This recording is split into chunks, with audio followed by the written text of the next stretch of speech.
Comment est-ce que vous êtes venu à la chanson ?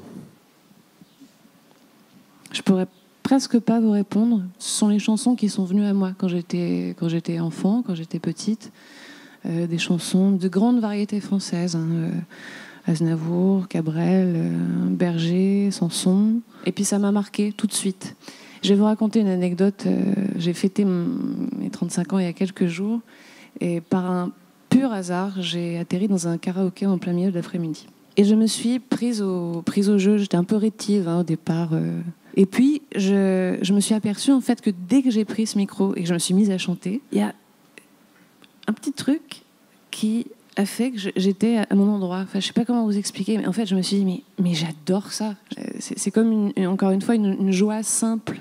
C'est vraiment quelque chose qui est extrêmement ludique et qui passe par l'esprit, par le corps, mais chose à laquelle on ne pense pas forcément. Sagan parlait de petite musique en permanence dans ses écrits, dans son œuvre.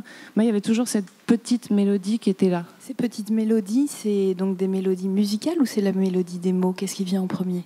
C'est généralement les deux. Oui, il y a une synchronicité entre le mot et la note qui va l'accompagner, ou les notes. J'ai d'ailleurs beaucoup de mal quand je commence l'écriture d'un texte, par exemple, qui va rester quelques semaines, quelques mois, comme ça, s'il n'a pas sa mélodie tout de suite qui vient de prendre par la main et puis l'accompagner vers une chanson, généralement, j'écris autre chose. Voilà, j'écris quelque chose de nouveau. C'est les mots qui ont une sonorité à eux. Un mot sonne tout seul, alors plusieurs en même temps, imaginez. C'est comme une portée musicale, c'est exactement la même chose. Quand j'ai commencé ce projet solo, comme on dit, alors que je suis loin de travailler toute seule, il fallait trouver un nom. Alors ça paraît bête parce qu'on en porte un de nom, mais alors moi je m'appelle Amandine Messia. J'ai décidé d'enlever Amandine parce que je trouvais que Messia sonnait beaucoup mieux tout seul. Voilà. Dans Bilitis, le jour se lève où tu te glisses, le fleuve gelé te libère, ton odeur un bouquet d'épices que tu m'accroches aux boutonnières. Comment est-ce que vous envisagez la sensualité de votre écriture ? Par image, parce que là je vois quand vous me dites ça, je vois un tableau. Mais pour cette chanson-là, j'avais le tableau en tête. Je voyais cette espèce de personnage comme ça, d'héroïne, voilà, à qui j'allais donner vie dans cette chanson, à laquelle j'allais tracer des contours. Et puis après, ça se passe parfois.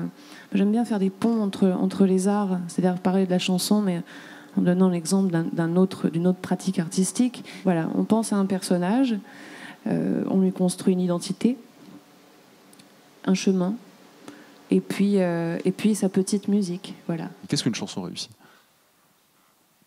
En ce qui est, une chanson réussie, je sais pas, mais c'est quand elle me plaît.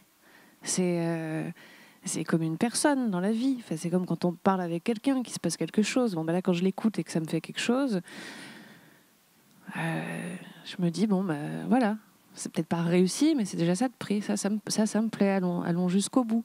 Je peux pas vous dire ce que c'est qu'une chanson réussie. Et quand bien même elle plairait, c'est encore pas pour ça que c'est une chanson réussie. Des fois, il n'y a rien de plus déplaisant qu'une chanson qui plaît à des millions de personnes. Je ne sais pas, c'est un mystère, mais je crois que c'est très bien que ça reste. La frontière est très, très ténue là, entre poésie et chanson. Est-ce que vous y mettez des définitions différentes ou sur la poésie et la chanson ? Entre poésie et chanson. Ah, mais bien sûr. Encore une fois, la chanson, c'est une pratique artistique à part entière. La poésie, c'est autre chose. On ne parle pas assez de la chanson. On ne la considère pas assez. Pas dans le sens de trouver ça extraordinaire de faire des chansons, n'est-ce pas ? Mais non, de la considérer comme une pratique artistique, comme un métier à part entière. Être auteur de chansons, c'est particulier. Bien sûr qu'il y a des échos, encore une fois, bien sûr qu'il y a des ponts, mais écrire des chansons, c'est un métier.